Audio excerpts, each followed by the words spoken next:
Les délégués syndicaux des agents de la société Anui Congo d'investissement minier SACIM ont été reçus ce jeudi 6 mars 2025 par le gouverneur Jean-Paul Mbobakapo en sa résidence officielle après lui avoir remis un mémo en début de semaine.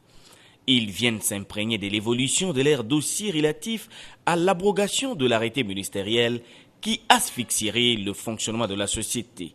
Sans surprise, ils se rendent compte que l'autorité provinciale a pris à bras-le-corps cette situation et a même intensifié les démarches auprès de la hiérarchie. Pierre Romé Ilunga est président de la délégation syndicale. Nous lui avons remis notre mémo et dans son discours, après la remise, il nous a promis de nous donner une réponse dans quelques jours ou dans quelques heures.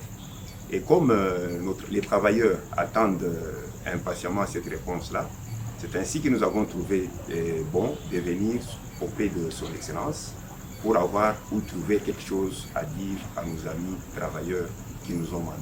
Son Excellence était très réceptif à notre préoccupation. Nous avons échangé.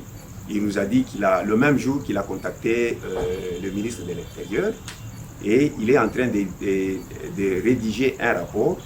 Il complète avec certains documents, même les éléments que nous lui avons apportés aujourd'hui, pour qu'il transmette ça au ministre de l'Intérieur et même à la présidence. Nous avons apprécié les démarches qu'il est en train de faire et nous lui avons aussi demandé de nous accompagner dans ce que nous faisons ou ce que nous devons faire aussi comme démarche. L'appel au calme est donc lancé aux travailleurs de la SACIM, étant donné l'engagement du numéro 1 de province qui tient à tout prix à sauver l'emploi de plusieurs Est-Kassaïens. Aux camarades travailleurs, nous disons la lutte continue jusqu'à ce que cet arrêté-là sera abrogé. L'implication totale du gouverneur Jean-Paul Mbobakapo démontre à suffisance combien il se soucie du bien-être de ses administrés.